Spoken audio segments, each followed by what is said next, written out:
Glórias a Deus. Aproveitando que você está em pé, eu vou ler um texto aqui que já foi lido, que é para confirmar isso no seu coração. Depois eu vou entrar no texto da palavra. Não temas, pois eu sou contigo.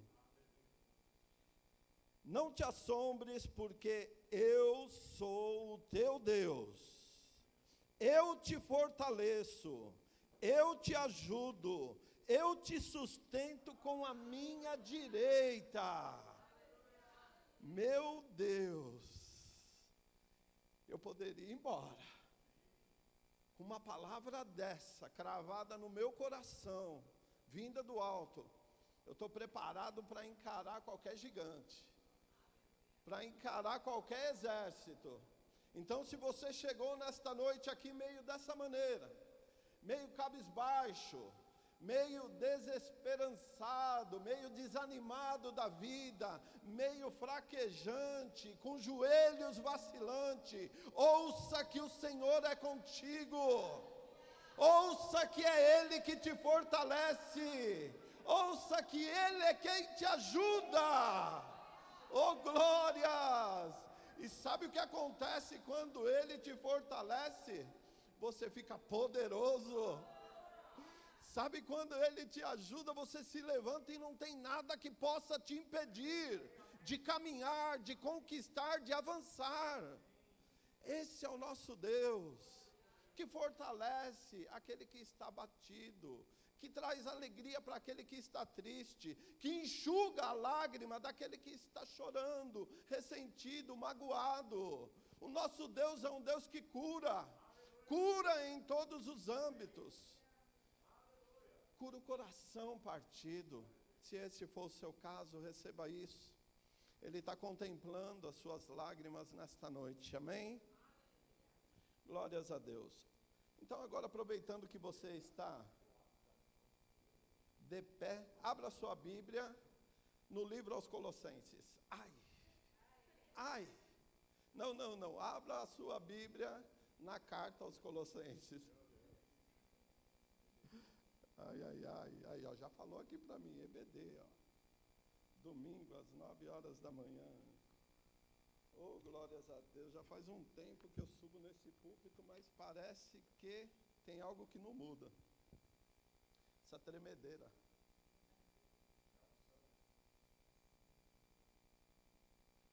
Oh, glórias. Carta que o apóstolo Paulo escreveu aos Colossenses, capítulo de número 2, verso 6 em diante. A palavra do Senhor diz assim, todos acharam? Glórias a Deus. A palavra do Senhor diz assim, portanto, assim como vocês receberam Cristo Jesus, o Senhor, continue a viver nele, estando enraizados e edificados nele, e confirmados na fé, como foi ensinado a vocês, crescendo em ação de graça.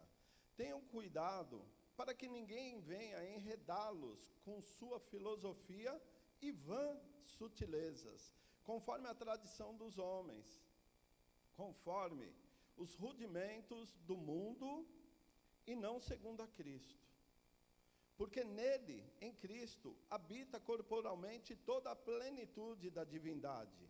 Também nele vocês receberam a plenitude. Ele é o cabeça de todo principado e potestade. Verso 11. Nele também vocês foram circuncidados, não com uma circuncisão feita por mãos humanas, mas pela remoção do corpo da carne, que é a circuncisão de Cristo, tendo sido sepultados juntamente com ele no batismo, no qual vocês também foram ressuscitados, por meio da fé no poder de Deus, que o ressuscitou dentre os mortos. E quando vocês estavam mortos nos seus pecados e na incircuncisão da carne, ele lhes deu vida juntamente com Cristo, perdoando todos os nossos pecados, cancelando o escrito de dívida que era contra nós e que constava de ordenanças, a qual nos era prejudicial. Removeu inteiramente, cravando-o na cruz. Verso 15.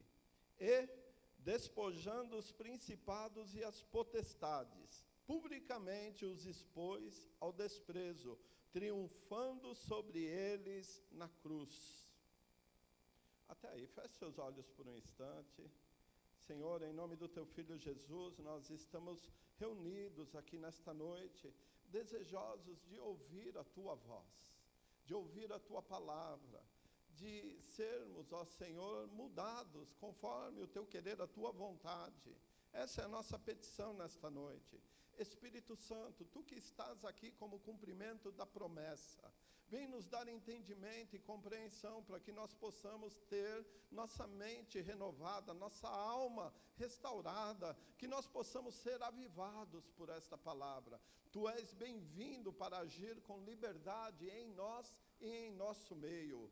Como igreja que tem autoridade e poder, nós nos posicionamos contra toda distração da mente, contra todo cansaço, contra tudo aquilo que possa querer roubar este momento. A nossa mente está em Cristo, o nosso corpo está revigorado e o nosso espírito está pronto, ó Pai. Em nome do Teu Filho Jesus, repreendemos todo dardo, toda seta inflamada, tudo aquilo que é contrário neste momento, toda preocupação, toda ansiedade, tudo aquilo, Senhor, que possa ser usado pelo adversário para roubar este momento, rejeitamos em nome de Jesus. Amém e amém. Pode sentar.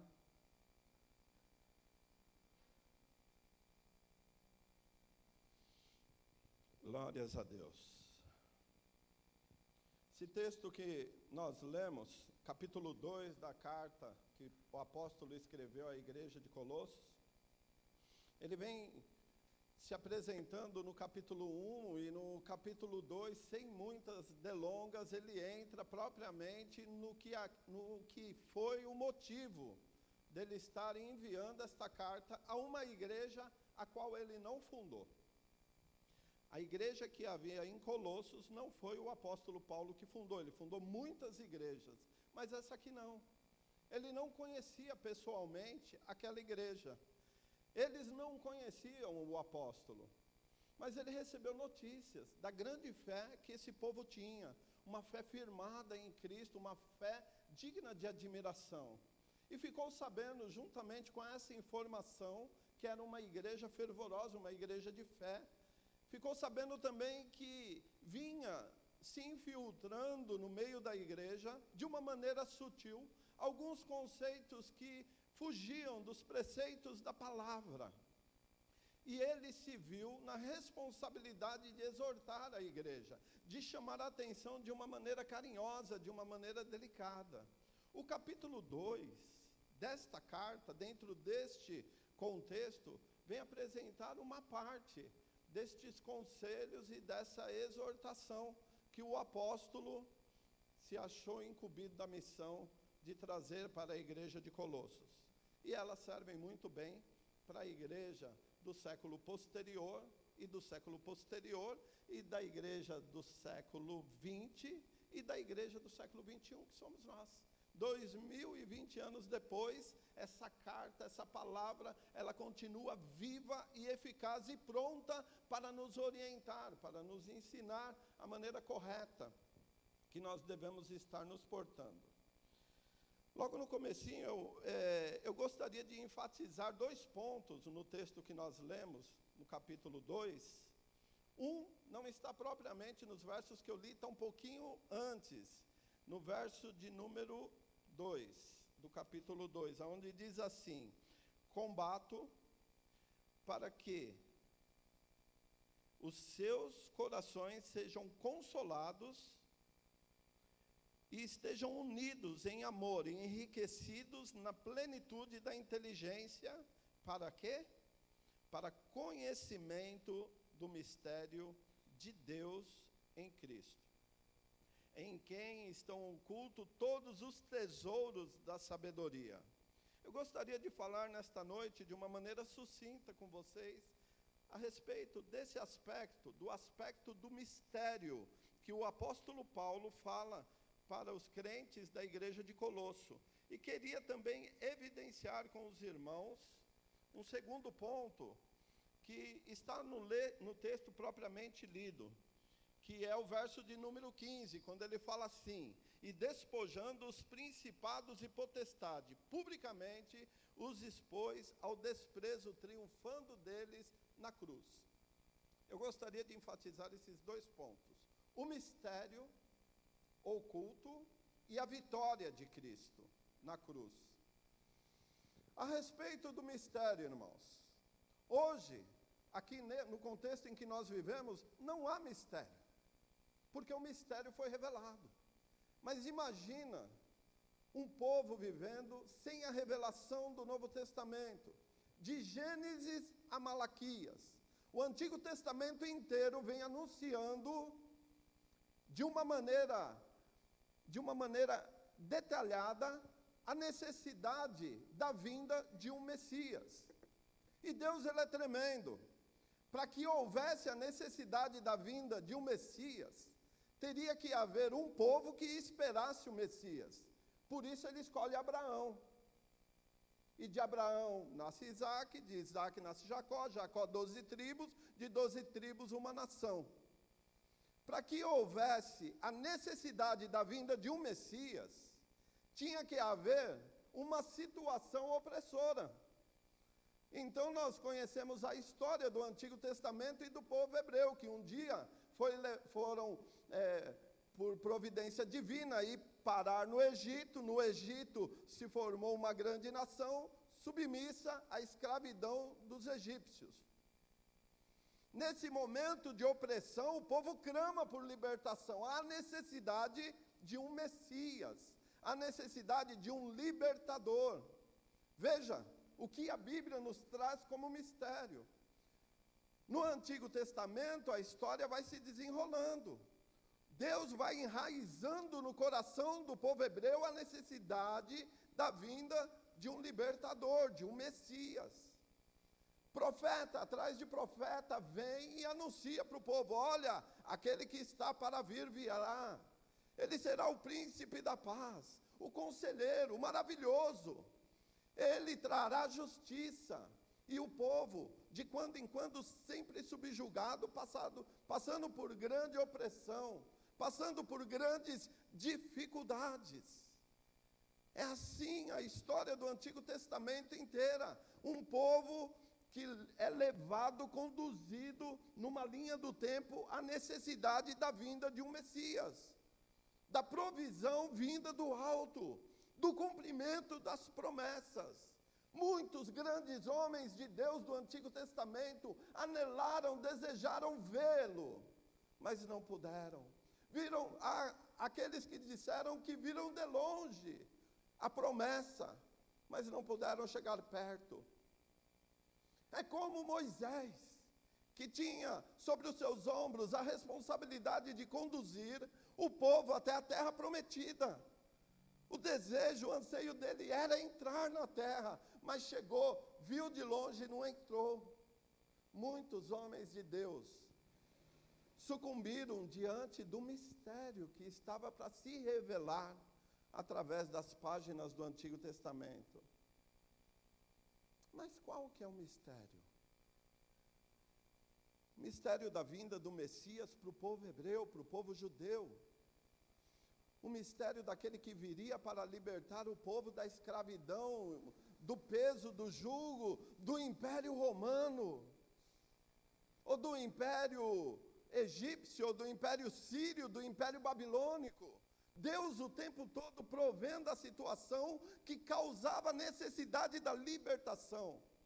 É como a Bíblia dizer que nós temos que ser misericordiosos e dar esmola. Mas para que a gente cumpra esse mandamento nesse mundo, é a necessidade daquele que precisa da esmola. É um mistério. Tem coisas que são misteriosas. No Antigo Testamento, Deus vai desenrolando a história o tempo todo, levando os homens a entenderem a necessidade da libertação. Porém, o grande mistério está onde? Na realidade de que Deus em momento nenhum vincula a libertação que ele tem para o povo, a necessidade do Messias, em relação à libertação momentânea que o povo precisa. Está entendendo a mensagem? O que está te oprimindo? O que está faltando na sua vida? O que está te deixando entristecido? Você está na igreja onde a graça é abundante. E eu posso afirmar para você, como a palavra já afirmou, que Deus te fortalece, Deus te anima, Deus te levanta com a sua mão direita e te sustenta.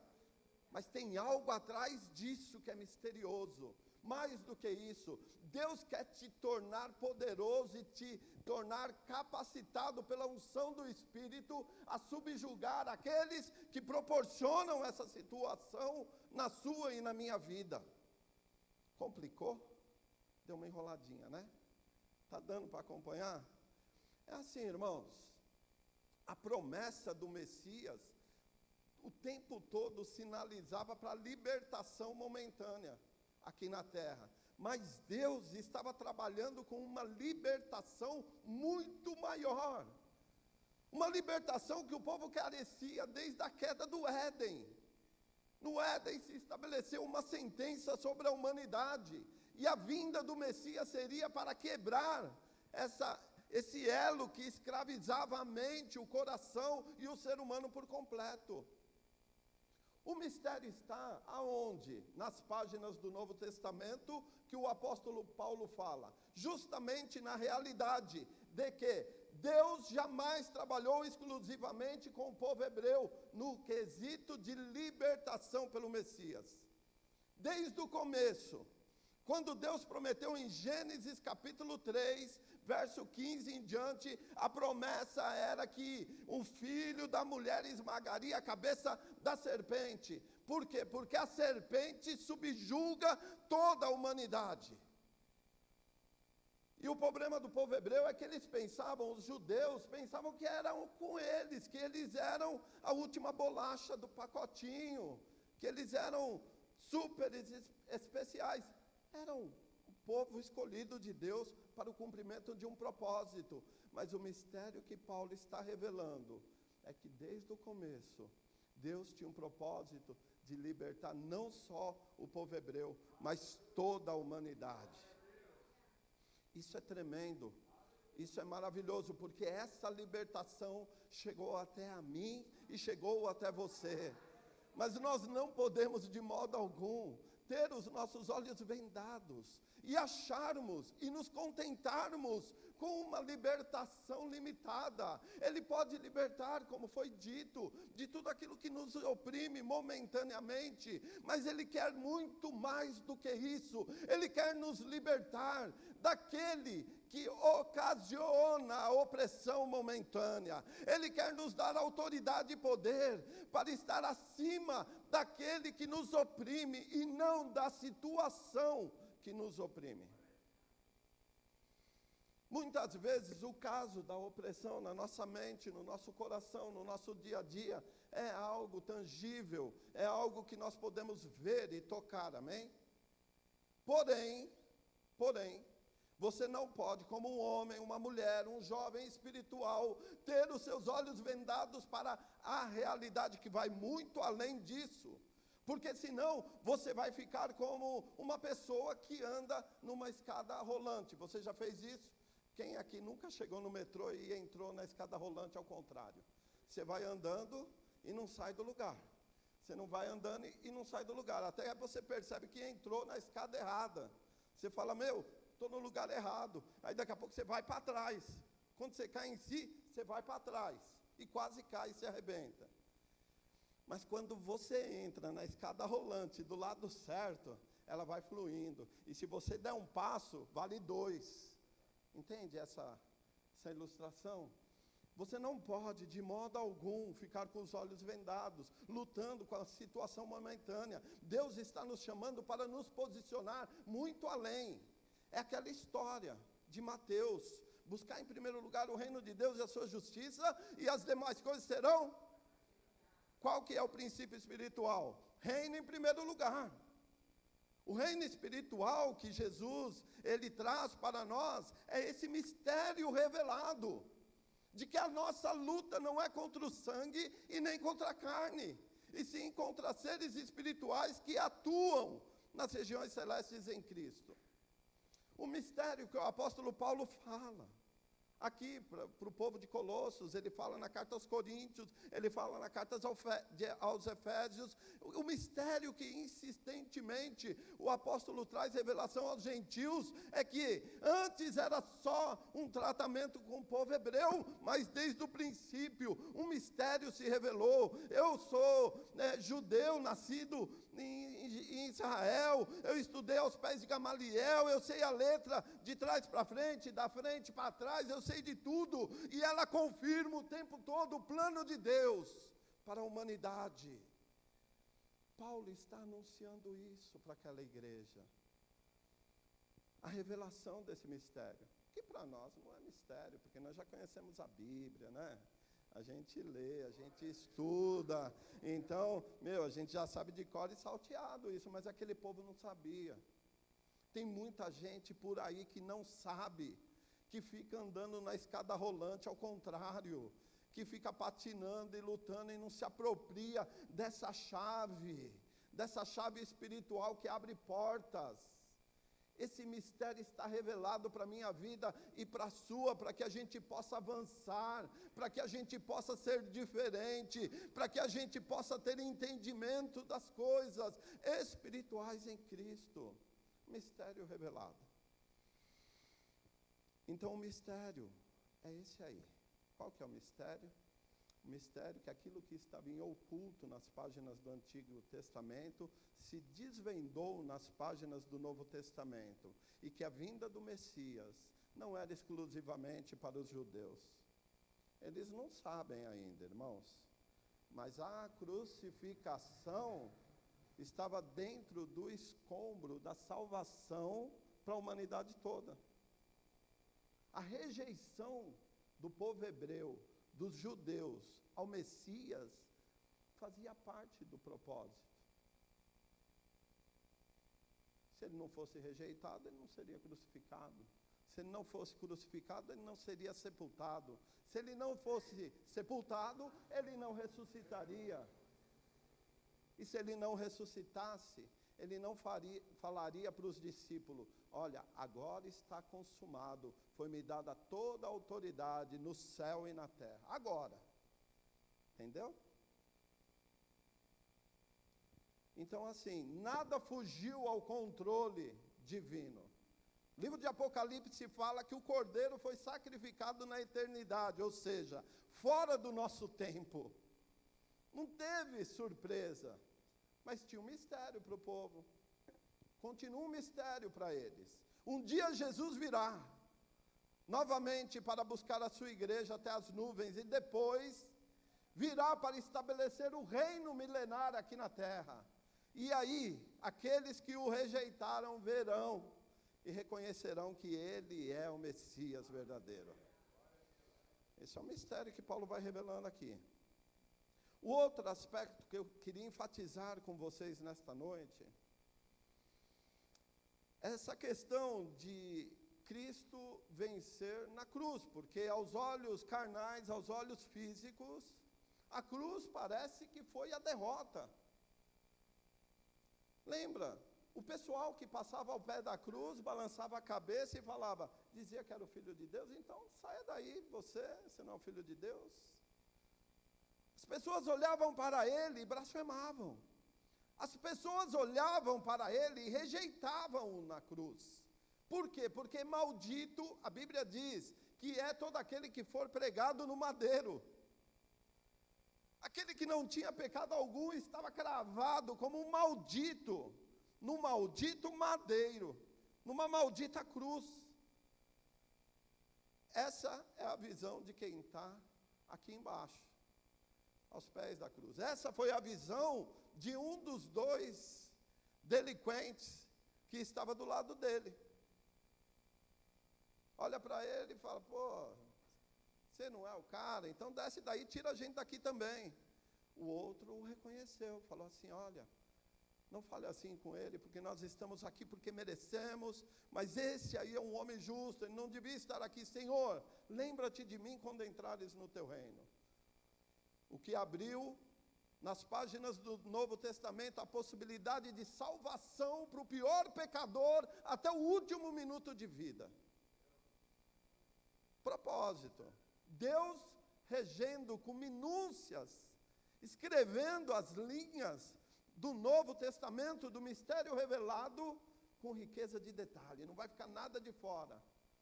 Blasfeme contra o meu filho, e você fale, aceite-o, porque hoje tem salvação. É a mesma coisa aqui, ó. Somos todos aqui lavados e remidos no sangue do Cordeiro, mas se entrar o pior pecador aí, ele tem direito à salvação, porque é algo de graça que Jesus pagou um alto preço. A cruz parecia que era uma eminente derrota. Os discípulos haviam se dispersado. Pedro havia negado Jesus. Mas ao pé da cruz estava João, contemplando de perto tudo o que estava acontecendo e sendo gravado em seu coração. João, ele faz a anotação no seu evangelho a respeito da profissão de fé do ladrão. João, ele vai ver tudo isso acontecer e vai anotar com riqueza de detalhes no seu evangelho, que é um evangelho diferenciado. E de repente, aquilo que parecia uma derrota, se tornou em uma grande vitória. E aí tem uma mensagem para você que está aqui nessa noite. Aquilo que está parecendo uma derrota na sua vida, Deus, ele é poderoso para transformar em uma grande vitória.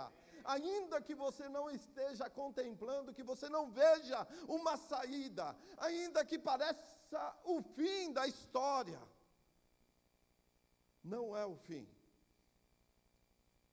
Porque Deus atua no sobrenatural. A morte vinha exercendo o seu papel com eloquência. A morte vinha exercendo a sua autoridade com propriedade, dissipando da história da humanidade todos aqueles grandes homens que se levantaram. Todos grandes homens sucumbiram diante da morte. Buda sucumbiu. Maomé sucumbiu, vou falar baixo. Vai que tem algum integrante do Varandas aqui, né? Está sendo gravado?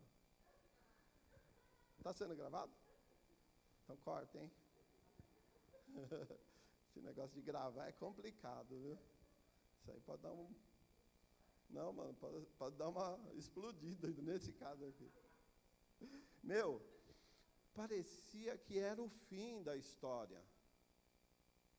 E a morte, ela vinha fazendo o que ela tinha de melhor para fazer com a humanidade, destruir todo mundo, acabar com a história, com os sonhos, com os propósitos, acabar com tudo aquilo que podia fazer bem para as pessoas. Jesus pregava o amor o tempo todo. Qual o motivo de cravá-lo naquela cruz? Mas a morte tinha um direito legal. A morte tinha um direito legal. O texto diz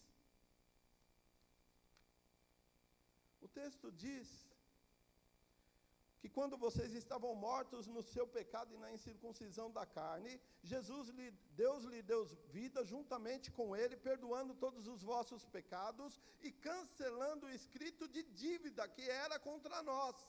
Ou seja, havia um escrito, havia um direito de acusação, havia um direito de exercer autoridade. Por isso que Salomão, com a mais grande da sabedoria diante da morte, sucumbiu. Por isso que o grande rei Davi, conquistador, diante da morte, homem coração segundo o coração de Deus, sucumbiu. Por isso que todos os grandes homens da Bíblia no Antigo Testamento sucumbiram. E a morte pensou que poderia fazer a mesma coisa com Jesus, porque ela tinha o direito legal, ela tinha escrito isso legalmente no mundo espiritual para exercer essa autoridade. Mas o que eles desconsideraram? que o que dava legalidade à morte era o fato de todo homem ter pecado e estar destituído da presença de Deus. Só que Jesus, ele não tinha pecado algum. Por isso que aconteceu o nascimento virginal. Por que essa história de Deus pegar e mandar o filho dele nascer da virgem? Para que isso? Simples. Porque quem assumiu a hereditariedade do pecado foi o homem. Deus falou, foi para Adão, não coma do fruto. Quem comeu foi a mulher. Até aí, beleza. Mas a partir do momento que ela dá para o homem e o homem come, aí a sentença de morte se propaga para toda a humanidade. Então a questão do pecado está enraizado no homem. Quando Deus tira da concepção de Jesus o homem, ele está tirando a sentença do pecado da história. E aí a virgem, de um modo sobrenatural, fica grávida do Espírito Santo. O homem foi excluído dessa história. A morte lá na cruz desconsiderou isso. Esse é só mais um homem. Eu tenho direito legal sobre ele. Vou matá-lo.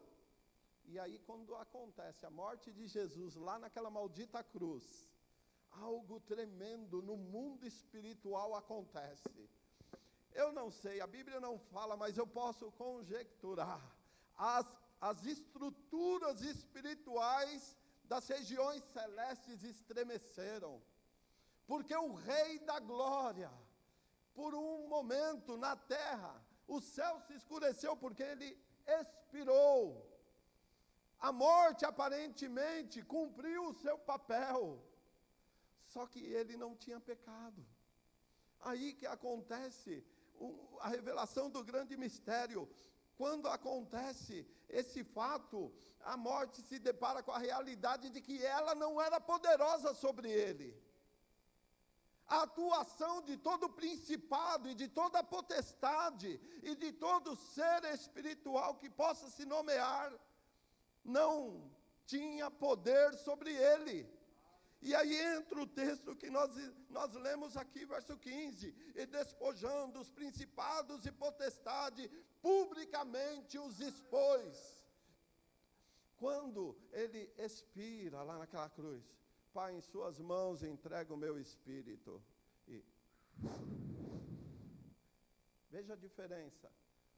Todos que morriam na cruz, morriam por falta de oxigênio. E Jesus não. Jesus, ele entrega.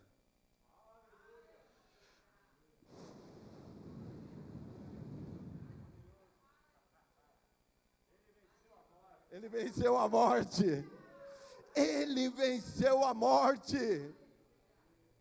Agora imagina no mundo espiritual, os piores demônios, principados e potestade, hostes demoníacas, todo o panteão de demônio que possa se nomear, estavam ali, e de repente, entra um ser espiritual vindo da terra, que tem autoridade e poder,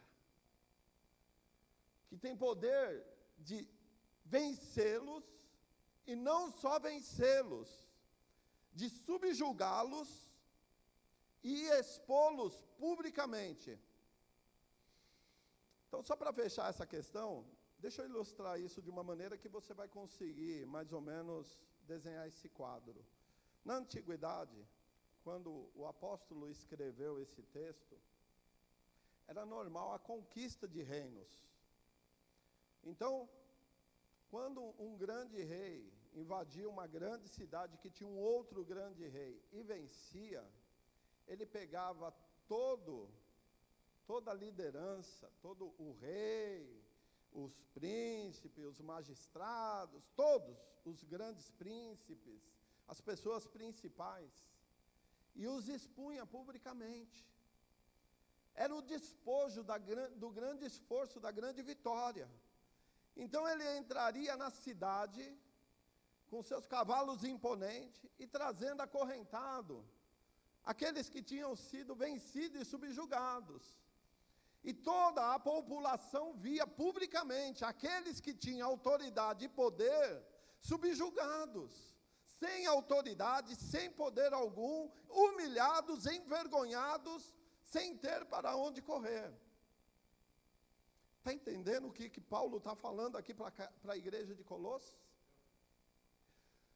Todo principado e toda potestade, todo espírito maligno, tudo aquilo que possa se nomear nas regiões espirituais, que tem se posicionado contra a minha vida e a sua, não tem poder, não tem legalidade, não tem autoridade, porque Cristo já venceu, e os expôs publicamente. Isso significa que nós, a partir do momento, como o texto diz, que estamos enraizados em Cristo, que estamos ali seguindo os preceitos, ainda que cheios de falha, estamos ali perseverando na fé, firmados em Cristo, nós estamos com Ele nas regiões celestes, acima de todo principado, acima de toda potestade, acima de todo poder.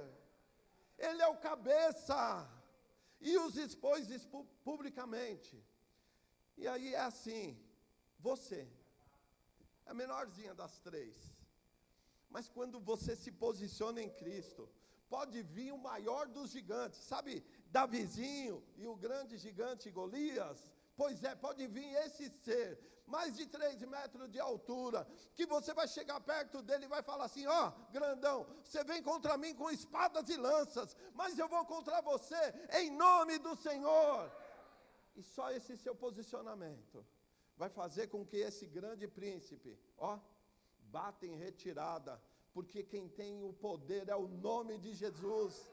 Ele nos seus lábios pode fazer toda a diferença. Então é tempo de você se apropriar desta verdade e se levantar com autoridade para declarar a enfermidade, sai em nome de Jesus, para declarar a falta de emprego, sai da minha vida em nome de Jesus, para declarar a tudo aquilo que te oprime, eu sou mais do que vencedor em Jesus Cristo, Senhor. Aleluia mesmo. Aleluia mesmo, devemos nos apropriar desta verdade, dessa exposição pública, porque nós temos esse direito legal, sabe por quê? Porque aquilo que era o direito legal contra a nossa vida, foi rasgada na cruz do Calvário, a cédula de acusação contra mim e você, foi rasgada na cruz. Então assim, o mundo espiritual tinha direito legal sobre a sua vida, sobre a minha, tinha, porque agora não tem mais. Jesus Cristo rasgou na cruz. Sabe o que possibilitou ele ressuscitar? A falta do pecado nele? Pois é, quando a morte faz aquilo com ele, ele rasga o direito dela legal sobre toda a humanidade. Porque pelo pecado de um só homem, o pecado se propagou para toda a humanidade. Mas pelo sacrifício de Jesus na cruz, essa sentença foi revertida. Isso significa, em primeira instância, que nós temos direito de um relacionamento íntimo e pessoal com Deus. Não se engane, como o povo hebreu se enganou. Então quer dizer que agora, se Deus é dono do ouro e da prata, eu sou filho dele e eu tenho todo o ouro, toda a prata. Não é disso em primeira instância. Primeira instância é a reversão da sentença no Éden. O homem foi criado para a eternidade, e isso foi tirado dele. Em Cristo, isso é devolvido. Nós podemos viver a eternidade. Então, irmãos, se nós passarmos aqui um breve período de tribulação, de dificuldade, de lutas, isso é para nos consolidar na nossa fé. Isso é para nos aprimorar no dia a dia. É para nos tornar homens, mulheres e jovens que manuseiam bem a palavra de vida, que tem experiência de vida para testemunhar e consolidar outras pessoas. Em primeira instância, Jesus morreu na cruz para destronizar todo principado e toda potestade que tinha direito legal sobre a sua eternidade. Isso não tem mais. Ah, pastor, mas eu queria que você falasse aí que, na verdade, Jesus morreu na cruz para que eu pudesse fazer uma boa faculdade, ter um bom carro, ter uma casa bacana. Eu não estou falando que você não pode ter, não é isso. Aliás, eu acho que é uma boa você ter, né, condição de desfrutar de tudo isso. Amém, glórias a Deus. Só que você não pode trocar a sua primogenitura por um prato de lentilha. Você não pode trocar o seu maior tesouro por coisas deste mundo. Quando Paulo fala para a igreja de Colosso, cuidado, não sejam levados por filosofias e sutilezas. Por quê? Porque a igreja de Colosso estava sendo infiltrada por conceitos filosóficos que destituíam a glória de Cristo. A igreja de Colossos estava sendo invadida por conceitos judaizantes que falavam que para ser salvo tinha que circuncidar. Coisas dessa terra, coisas deste mundo. E o Espírito Santo usa a vida de Paulo para falar assim, não é nada disso. Se livra das coisas deste mundo. Isso tem valor só aqui, mas Cristo morreu por algo muito maior.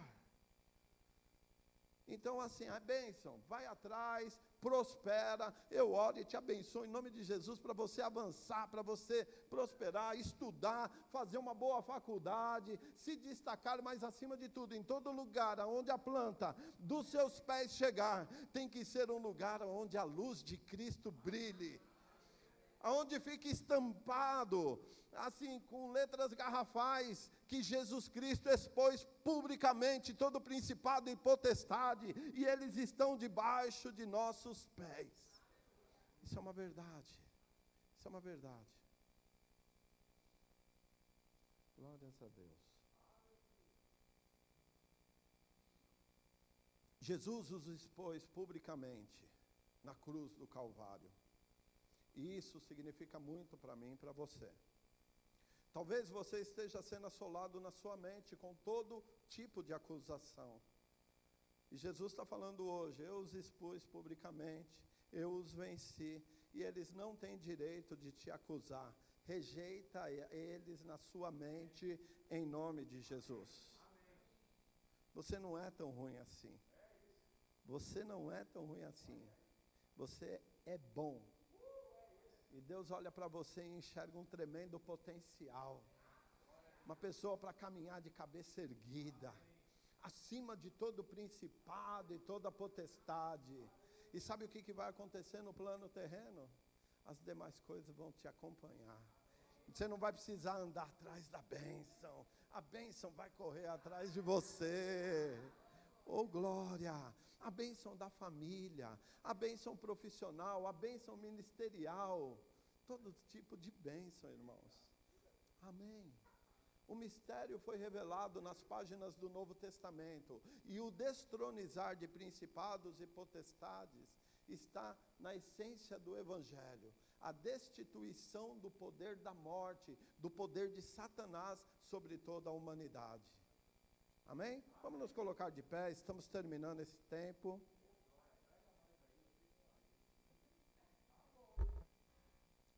O pessoal está até com sono aí. Eu apontei aqui, mas não tem nada a ver. O pessoal